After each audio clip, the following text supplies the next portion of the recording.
ایک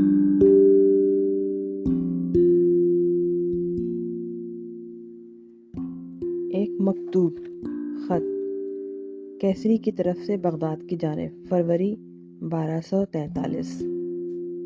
بسم اللہ الرحمن الرحیم۔ میرے پیارے بھائی بابر زمان، اللہ تعالیٰ آپ کو اپنی امان میں رکھے اور آپ پر اپنی رحمتیں نازل کرے۔ ہماری آپ کی ملاقات کو ایک طویل عرصہ گزر گیا۔ امید ہے کہ جب آپ کو یہ خط ملے گا اس وقت آپ خوش و خرم ہوں گے۔ آپ کی سرائے کے بارے میں جو آپ نے بغداد کے نواح میں بنائی ہے، بے شمار باتیں مجھے معلوم ہوتی رہتی ہیں۔ مثلاً یہ کہ آپ وہاں درویشوں کی خدمت بھی کر رہے ہیں اور وہاں علم و عرفان اور خدا کی خوشنودی حاصل کرنے کا طریقہ بھی بتا رہے ہیں۔ میرے ذہن میں بھی بہت سے خیالات مچل رہے ہیں اور یہ خط بھی انہی باتوں کے اظہار کے لیے لکھ رہا ہوں، تو اصل معاملے کا آغاز یہاں سے کرتا ہوں۔ جیسا کہ آپ جانتے ہیں، مرحوم سلطان علاء الدین کیقباد ایک عظیم شخص تھا اور اس نے ایک مشکل وقت میں اپنی قوم کو سنبھالا۔ یہ اسی کا خواب تھا کہ ایک ایسا شہر بسایا جائے جہاں شاعر، فنکار اور فلسفی ساتھ ساتھ رہیں اور شہر امن و سکون کا گہوارہ ہو۔ دنیا کے خطرناک حالات کو دیکھتے ہوئے لوگوں کا خیال تھا کہ ایسا ہونا ناممکن ہے، خاص طور پہ جبکہ مسیحی اور منگول دونوں طرف سے حملہ آور ہو رہے ہیں۔ یہ سب کچھ ہماری نظروں کے سامنے ہو رہا ہے۔ عیسائی مسلمانوں کو مار رہے ہیں، عیسائی عیسائی کو مار رہے ہیں، مسلمان عیسائیوں کو مار رہے ہیں اور مسلمان بھی اپنے بھائیوں کو مار رہے ہیں۔ مذہب، گروہ، فرقہ بندی، قبیلے، یہاں تک کہ بھائی بھائی آپس میں دست گریبان ہیں۔ مگر قیقباد ایک معصم اور اٹل ارادے کا مالک تھا۔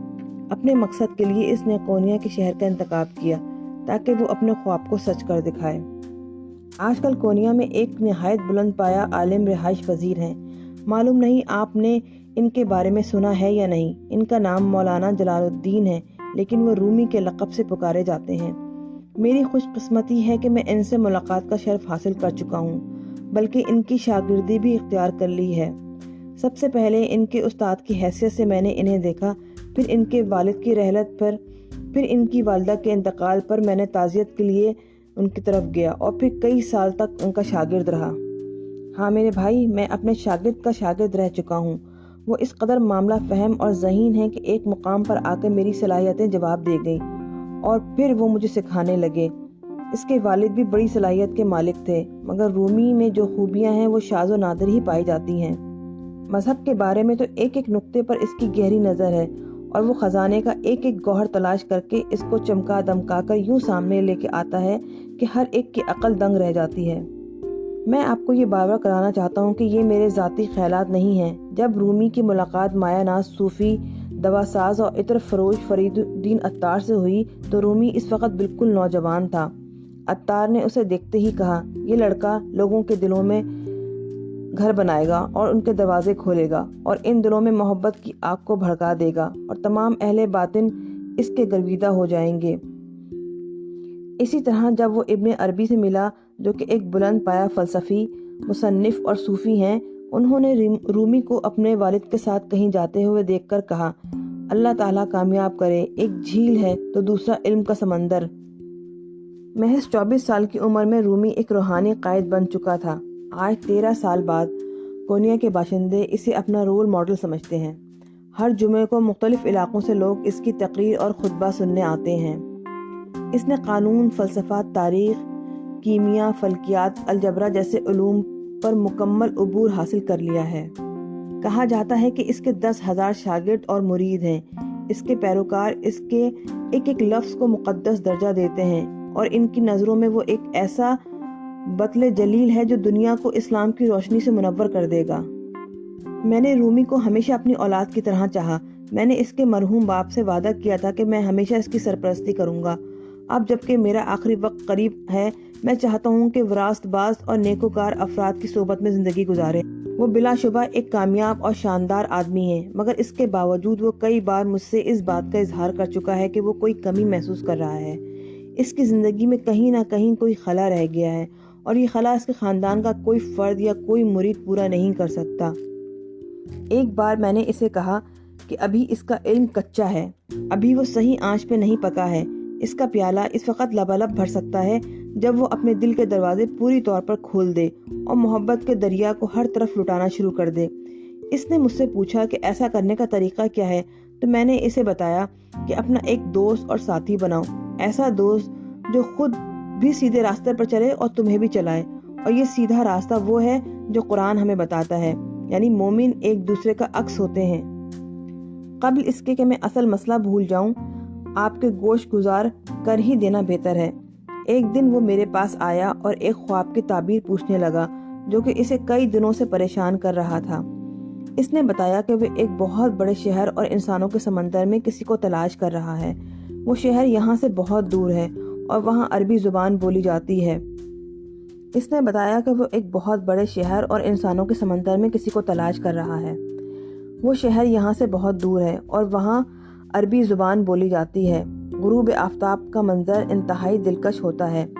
شہتوت کے درختوں کی بہتات ہے اور ریشم کے کیڑے اس لمحے کا انتظار کرتے ہیں جب وہ اپنا کام مکمل کر لے۔ اور پھر اس نے دیکھا کہ وہ اپنے گھر کے صحن میں دیوار کے ساتھ بیٹھا ہوا ہے اور ایک لالٹین اس کے ہاتھوں میں جل رہی ہے۔ ابتدا میں تو میری سمجھ میں نہ آیا کہ وہ خواب کس بات کی طرف اشارہ کر رہا ہے، اور پھر ایک دن کسی نے مجھے ایک ریشمی گلو بند تحفے میں دیا۔ پھر تمام معمہ حل ہو گیا۔ مجھے یاد آیا کہ ریشم اور ریشم کے کیڑوں سے اس کی کیا مراد ہے۔ مجھے یاد آیا کہ میں نے ایک نہایت ہی اہم بات طریقے کے سلسلے میں سنی ہے، اور فوراً ہی میری نگاہوں میں تمہاری سرائے کا نقشہ گھوم گیا۔ مختصر یہ میرے بھائی، مجھے کچھ اندازہ ہو رہا ہے کہ رومی کا دوست اور ساتھی تمہاری چھت کے نیچے رہ رہا ہے، اور یہی وجہ ہے کہ میں تمہیں خط لکھنے پر مجبور ہو گیا ہوں۔ میں یقین سے نہیں کہہ سکتا کہ وہ شخص تمہارے ہاں موجود ہے، لیکن اگر ایسا ہے تو پھر میں تمہارے اوپر چھوڑتا ہوں اور تم کو بتا دوں کہ قسمت تم پر مہربان ہو گئی ہے۔ اگر ہم دونوں اس بات پر قادر ہیں کہ دونوں دریاؤں کو آپس میں ملا دیں اور وہ دونوں مل کر محبت کے سمندر میں ایک ساتھ غوطہ زن ہو جائیں، تو خدا کی نظروں میں ہم بھی سرخ رو ہو جائیں گے۔ یہاں ایک اور بات واضح کر دوں کہ رومی ایک ایسا شخص ہے جس سے بے شمار لوگ محبت کرتے ہیں اور اسے ٹوٹ کر چاہتے ہیں، لیکن اس کا مطلب یہ نہیں کہ وہ تنقید اور نکتہ چینی برداشت نہیں کر سکتا۔ وہ بے حد کشادہ دل آدمی ہے۔ علاوہ ازیں رومی کی کسی اور سے خصوصی رغبت دشمنی اور عداوت کو بھی جنم دے سکتی ہے، مگر یہ باتیں ہماری فہم و ادراک سے تعلق نہیں رکھتی۔ ایک ہمراز اور ساتھی کے لیے اس کا اشتیاق اس کے خاندان اور قریبی لوگوں میں بھی تفرقہ پیدا کر سکتا ہے، مگر میں دعوے سے کہتا ہوں کہ وہ ان سب معاملات پر آسانی سے قابو پا لے گا۔ مزید یہ کہ نہ صرف رومی کے لیے بلکہ اس کے ساتھی کے لیے بھی کئی مشکلات سامنے آ سکتی ہیں۔ دوسرے الفاظ میں میرے بھائی، جس آدمی کو تم کونیا بھیجو گے وہ شاید یہیں کا ہو کر رہ جائے، لہٰذا کسی فیصلے پر پہنچنے سے پہلے خوب اچھی طرح غور کر لینا اور رومی کے ساتھی کو بھی سمجھا دینا۔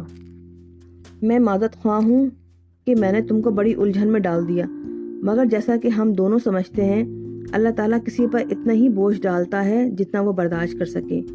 میں تمہارے جواب کا منتظر رہوں گا اور امید رکھتا ہوں کہ نتیجہ اچھا ہی نکلے گا۔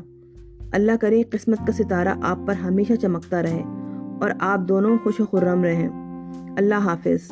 استاد سید برہان الدین۔